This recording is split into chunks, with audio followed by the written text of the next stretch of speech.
नमस्कार, स्वागत है आप सभी का आपके अपने चैनल पिंड इमोशंस में। आज की जो मेरी टॉपिक है वो कुछ अलग है।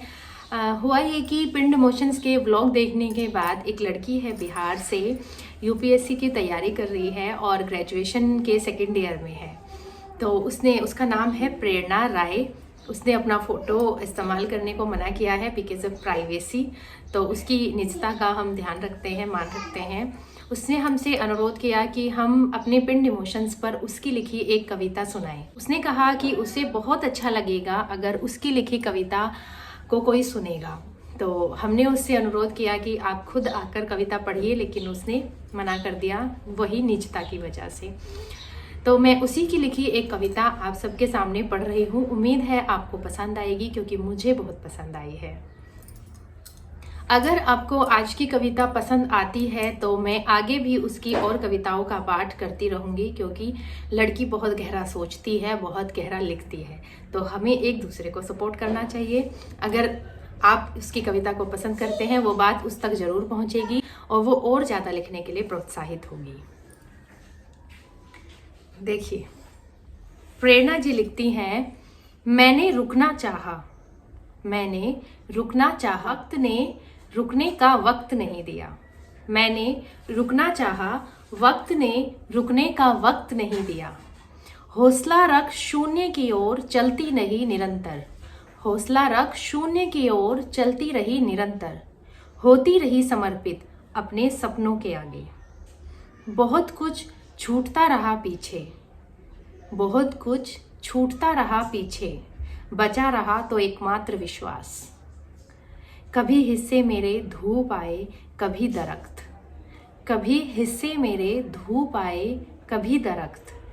मैंने स्वीकारा चलना, मैंने स्वीकारा चलना अपने ख्वाबों के लिए, जो वक्त के पहिए पर सवार जिंदगी के कुछ चुने हुए उम्र मांगती है। मैंने स्वीकारा चलना उन ख्वाबों के लिए जो वक्त के पहिए पर सवार जिंदगी के कुछ चुने हुए उम्र मांगती है। इंद्रधनुषी रंगों को जीवन में बिखरा देने के लिए। कितना खूबसूरत लिखती है। जीवन में अगर आपको इंद्रधनुषी रंग बिखेरने हैं तो अपने ख्वाबों को अपनी उम्र देनी होगी।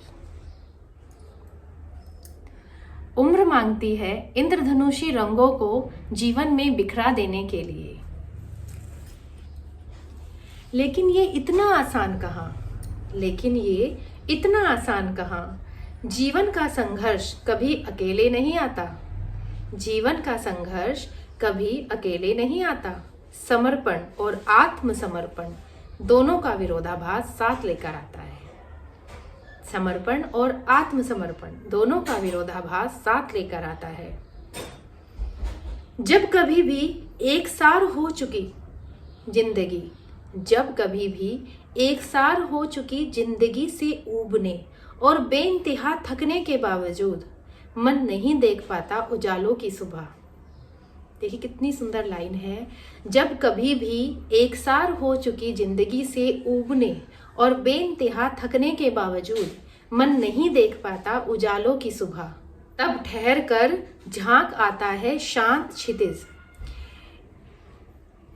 एक रंग हो चुके जीवन में जब, एक रंग यानी जीवन रंगहीन हो गया है। एक रंग हो चुके जीवन में जब बंद पलकों से होकर गुजर जाते हैं ख्वाब, तब। कितना सुंदर। एक रंग हो चुके जीवन में जब बंद पलकों से होकर गुजर जाते हैं ख्वाब, तब मन पाषाण नहीं होता।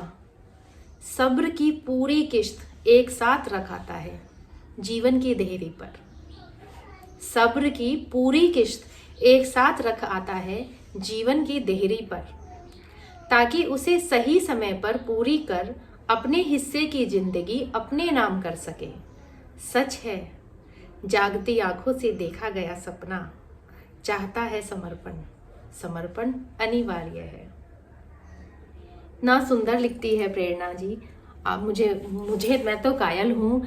आपको भी ज़रूर पसंद आया होगा। देखिए, कविता का सार यही है, जो भी जितने भी यंगस्टर्स हैं, जो भी मेहनत कर रहे हैं अपने सपनों को पूरा करने के लिए, संघर्षरत हैं, करते रहिए। उनको चाहिए उम्र, उनको चाहिए समर्पण। और जब तक ये समर्पण, आत्मसमर्पण, समर्पण और आत्मसमर्पण का भी फर्क समझिए, और जब तक आप ये नहीं करेंगे तब तक आपकी ज़िंदगी, आपको लगेगा कि ज़िंदगी एक रंग हो चुकी है, ज़िंदगी बोरिंग हो चुकी है, पढ़ाई पढ़ाई पढ़ाई ऐसा लगता है, मैं भी सुनती हूँ।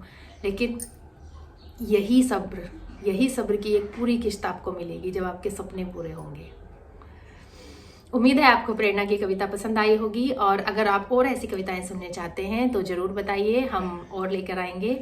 और आप जो भी कविता के बारे में लिखेंगे वो बात प्रेरणा तक ज़रूर पहुंचेगी, इसका भी हमारा वादा है। तो आज के लिए इतना ही। बहुत बहुत धन्यवाद।